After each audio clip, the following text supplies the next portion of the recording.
श्री गणेशाय नमः। श्री महालक्ष्मी व्रत कथा। एक समय महर्षि द्वैपायन व्यास जी हस्तिनापुर आए। उनका आगमन सुनकर समस्त राजकुल के लोगों ने भीष्म पितामह सहित आदर सम्मान कर सोने के सिंहासन पर बैठालकर उनके चरणों को धोया, आचमन कर पूजन भोजन कराया आदि। तब गांधारी माता कुंती से हाथ जोड़कर प्रश्न करती हैं, माता कुंती के सहित कि महाराज, आप त्रिकालज्ञ हैं, तत्वदर्शी हैं। आपसे हमारी प्रार्थना है कि स्त्रियों को कोई ऐसा व्रत व सरल पूजन बताएं जिससे हमारी राज्य लक्ष्मी, सुख, पुत्र, पौत्र, परिवार सदा सुखी रहें। इतना सुनकर व्यास जी ने कहा कि हमें ऐसे व्रत पूजन का उल्लेख कर रहे हैं जिससे आपकी लक्ष्मी जी स्थिर होकर सुख प्रदान करेंगी। वह श्री महालक्ष्मी व्रत है जिनका पूजन प्रतिवर्ष आश्विन क्वार कृष्ण पक्ष की अष्टमी को माना जाता है। तब राजरानी गांधारी ने कहा, महात्मन, वह व्रत कैसे आरंभ होता है, किस विधान से पूजन होता है, यह विस्तार पूर्वक बताइए। तब महर्षि जी ने कहा, यह व्रत भाद्रपद शुक्ल पक्ष की अष्टमी के दिन सुबह व्रत का मन में संकल्प कर किसी जलाशय में जाकर स्नान कर स्वच्छ वस्त्र पहने ताजी दूर्वा से महालक्ष्मी जी को जल का तर्पण देकर प्रणाम करना चाहिए। शुद्ध सोला धागे का एक गंडा बनाकर प्रतिदिन एक गांठ लगानी चाहिए। इसी प्रकार 16 दिन का 16 गांठ का एक गंडा तैयार कर आश्विन माह की कृष्ण पक्ष की अष्टमी को व्रत रहे मंडप बनाकर चंदोबा तानकर उसके नीचे मिट्टी के हाथी पर महालक्ष्मी जी की मूर्ति स्थापित कर तरह तरह की पुष्पमालाओं से लक्ष्मी जी व हाथी का पूजन करके बहुत से पकवान सहित नैवेद्य समर्पण करें। श्रद्धा सहित महालक्ष्मी व्रत करने से आप लोगों की राज्य लक्ष्मी सदा स्थिर बनी रहेगी।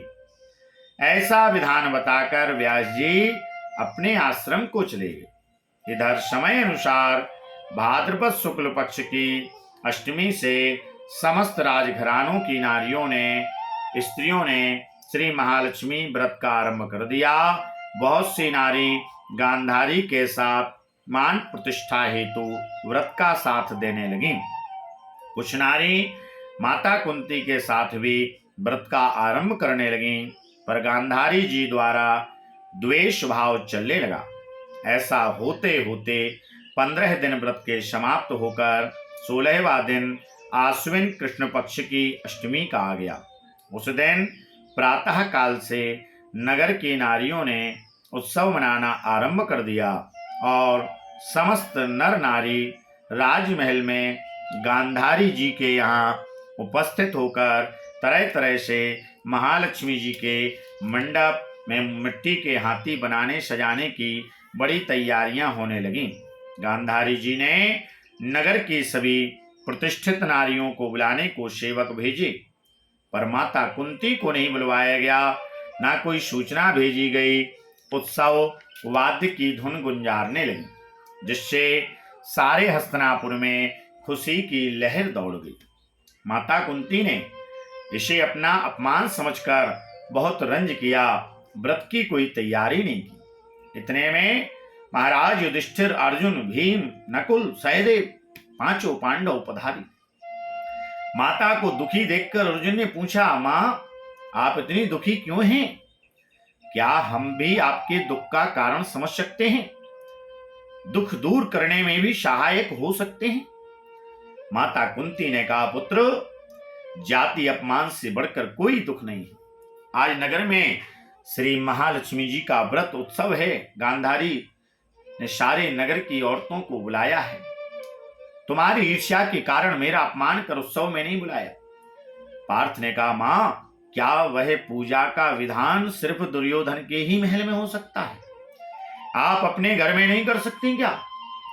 तब कुंती ने कहा, पुत्र कर तो सकती हूं, वह साज सामान इतनी जल्दी तैयारी नहीं हो सकती, क्योंकि गांधारी के 100 पुत्रों ने मिट्टी का विशाल हाथी तैयार करके पूजन का साज सजाया है। वह ऐसा विधान तुमसे ना बन सकेगा। और उनके उत्सव की तैयारी आज पूर्ण दिन से हो रही है। तब पार्थ ने कहा, माता आप पूजन की तैयारी कर नगर में बुलावा भेजें। मैं ऐसा हाथी पूजन को बुला रहा हूं जो आज तक हस्तिनापुर वासियों ने नहीं देखा, ना पूजन किया है। मैं आज ही इंद्रलोक से इंद्र का हाथी ऐरावत जो पूजनीय है उसे बुलाकर तुम्हारी पूजा में उपस्थित कर दूंगा। आप अपनी तैयारी करें। इधर माता कुंती ने सारे नगर में पूजा का ढिंढोरा पिटवा दिया। पूजा की विशाल तैयारी होने लगी। अर्जुन ने सुरपति को ऐरावत भेजने को पत्र लिखा। एक दिव्य बाण में बांधकर धनुष पर रखकर देवलोक इंद्र की सभा में फेंक दिया। इंद्र ने बाण से निकालकर पत्र खोला, पढ़ा तो आश्चर्य से अर्जुन को लिखा, पांडु कुमार ऐरावत भेज तो दूंगा, पर वह इतने जल्दी स्वर्ग से नीचे उतर सकता है कैसे? तुम इसका उत्तर शीघ्र लिखो। पत्र पाकर अर्जुन ने पत्र में बाणों का रास्ता बना के हाथी उतारने की प्रार्थना लिखकर वापस कर दिया। इंद्र ने मातल सारथी को आज्ञा दी कि हाथी को पूर्ण रूप से सजाकर हस्तिनापुर में उतारने का प्रबंध करो। महावत ने तरह तरह के साथ सामान से ऐरावत को सजवाया। देवलोक की अंबर झूल डाली गई। सुवर्ण की पालकी रत्न जड़ित कलशों से बांधी गई। माथे पर रत्न जड़ी जाली सजाई गई। पैरों में घुंघरू सोने के मणियों की बांधी गई, जिनकी चकाचौंध पर मानो जाति की आंखें नहीं ठहर सकती थी। इधर सारे नगर में धूप हुई कि कुंती माता के घर सजीव इंद्र का ऐरावत वाणों के रास्ते पर स्वर्ग से उतरकर पूजा जाएगा। सारे नगर के नर नारी बालक वृद्धों को भीड़ ऐरावत को देखने एकत्रित होने लगी। गांधारी के राजमहल में भी इस बात की चर्चा, बड़ी चहल पहल मच गई। नगर की नारियां पूजन थाली ले लेकर भागने लगी। माता कुंती के महल में उपस्थित होने लगी। देखते देखते सारा महल पूजा करने वाली नारियों से भर गया। सारे नगरवासी ऐरावत के दर्शनों को गली सड़क महल अटारियों पर एकत्रित हो गए। माता कुंती ने ऐरावत को खड़ा करने हेतु रंग बिरंगे चौक को पुरवाकर नवीन रेशमी वस्त्र बिछवा दिए। हस्तिनापुर वासी तरह तरह की स्वागत तैयारियों में फूल, माला, अबीर, केसर हाथों में लेकर पंक्तिबद्ध खड़े थे। इधर इंद्र की आज्ञा पाकर ऐरावत स्वर्ग से बाणों के बनाए रास्ते से धीरे धीरे आकाश मार्ग से उतरने लगा, जिसके आभूषणों की आवाज नगरवासियों को आने लगी। ऐरावत के दर्शन होते ही नर नारियों ने जय जयकार के नारे लगाने आरंभ किए। ठीक सायंकाल ऐरावत माता कुंती के महल के चौक में उतर आया। तब समस्त नर नारियों ने पुष्प, माला, अबीर, केसर को चढ़ाकर स्वागत किया। महाराज धौम्य पुरोहित द्वारा ऐरावत पर महालक्ष्मी जी की मूर्ति स्थापित कराकर वेद मंत्रों द्वारा पूजन किया गया। नगरवासियों ने लक्ष्मी पूजा का स्वागत करके ऐरावत की पूजा की। तरह तरह के मेवा पकवान लेकर ऐरावत को खिलाए गए। ऊपर से जमुना जल पिलाया गया। फिर तरह तरह के पुष्पों की ऐरावत पर वर्षा की गई। महाराज धौम्य पुरोहित द्वारा स्वस्ति वाचन, पुण्याह वाचन कर व्रती नारियों द्वारा लक्ष्मी जी का पूजन विधान से कराया गया। कुंती ने व्रत के डोरे के गंडे में 16वीं गांठ लगाकर लक्ष्मी जी के सामने समर्पण किया। ब्राह्मणों को पकवान, मेवा, मिठाई देकर भोजन की व्यवस्था की गई। तब वस्त्र, द्रव्य, सुवर्ण, अन्य आभूषण देकर ब्राह्मणों को संतुष्ट किया। तत्पश्चात सभी व्रती नर नारियों ने श्री महालक्ष्मी जी की दीपक जलाकर प्रेम से संपूर्ण पूजन कर आरती आरंभ की। बोलिए महालक्ष्मी मैया की।